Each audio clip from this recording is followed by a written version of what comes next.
എല്ലാ വകുപ്പിലും സർക്കാർ ഒരു ഇന്റഗ്രേറ്റഡ് ഫിനാൻഷ്യൽ അഡ്വൈസർ നിയമിക്കാൻ വേണ്ടിയിട്ട് തീരുമാനിച്ചിരിക്കുകയാണ്. എല്ലാ വകുപ്പിലും സർക്കാർ ഒരു ഇന്റഗ്രേറ്റഡ് ഫിനാൻഷ്യൽ അഡ്വൈസർ നിയമിക്കാൻ വേണ്ടിയിട്ട് തീരുമാനിച്ചിരിക്കുകയാണ്. എല്ലാ വകുപ്പിലും. അപ്പൊ ധനപരമായ കാര്യങ്ങൾ ഒരു സ്ക്രൂട്ടിനി അവിടെ ഉണ്ടാവും. ധനവകുപ്പിലെ ഉദ്യോഗസ്ഥന്മാർ തന്നെ ഒരു സാമ്പത്തിക ചെലവും സർക്കാരിന് ഇല്ലാതെ എല്ലാ വകുപ്പിലും ഒരു ഇന്റഗ്രേറ്റഡ് ഫിനാൻഷ്യൽ അഡ്വൈസർ ഉണ്ടാവും. ആ സ്ക്രൂട്ടിനി നടത്തിയിട്ടേ ഫയൽ പോവുള്ളൂ. ഇപ്പൊ ധനകാര്യ വകുപ്പിലേക്ക് അയക്കേണ്ട ഫയൽ മാത്രമേ വരുള്ളൂ. മാത്രമല്ല അത് തിരിച്ചയക്കേണ്ടി വരില്ല. കാരണം സംശയങ്ങളെല്ലാം നിവർത്തിച്ച് കോഡ് ഓഫ് കോണ്ടക്ട് എല്ലാം പാലിച്ചിട്ടുള്ള ഫയലുകളായിരിക്കും. അപ്പോൾ ഒരു വളരെ ഭരണപരിഷ്കാര നടപടികളുമായി ബന്ധപ്പെട്ട ഒരു വിപ്ലവകരമായ ഒരു തീരുമാനമാണ് ഇന്റഗ്രേറ്റഡ് ഫിനാൻഷ്യൽ അഡ്വൈസറെ.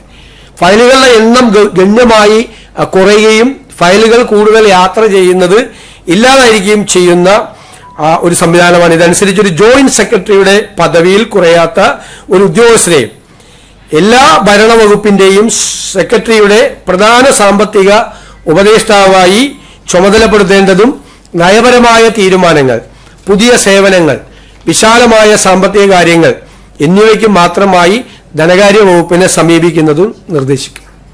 ധനകാര്യ വകുപ്പ് സത്യത്തിൽ കയ്യിലുള്ള കുറേ അധികാരങ്ങൾ കൂടി താഴെയുള്ള വകുപ്പുകളിലേക്ക് ഡീസെൻട്രലൈസ് ചെയ്ത് കൊടുക്കുകയും ചെയ്യാണ്. നടപടിക്രമങ്ങൾ സുഗമമാക്കാൻ വലിയ മാറ്റം ഇതിന്റെ ഭാഗമായി ഉണ്ടാകും എന്ന് പ്രതീക്ഷിക്കുന്നു. മൂന്നാമതൊരു കാര്യം തീരുമാനമെടുത്തത് നമ്മുടെ പൊതുസംഭരണമുണ്ട്, പ്രൊക്യൂർമെന്റ്.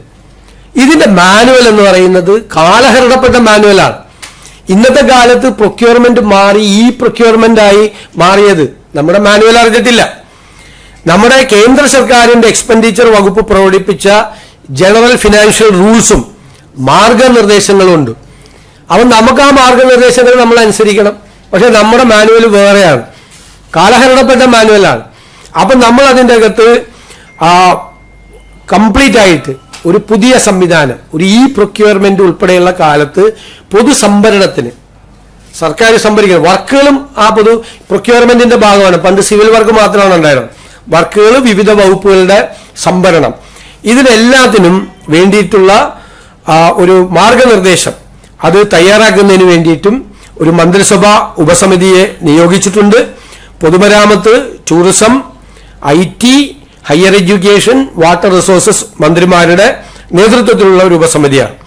ഇവർ കൃത്യമായിട്ട് ഓരോ വകുപ്പിലെ കാര്യത്തെക്കുറിച്ച് റിപ്പോർട്ട് നൽകുകയും സംഭരണം, ഒരു പ്രൊക്യൂർമെന്റ് നടക്കുന്നത് ഏറ്റവും ആധുനികമായ സങ്കേതങ്ങൾ ഉപയോഗിച്ചുകൊണ്ടും വേഗത്തിൽ നടത്താനും ട്രാൻസ്പെറന്റായി സുതാര്യമായി നടത്താനുമുള്ള സംവിധാനങ്ങൾ ഏർപ്പെടുത്തും.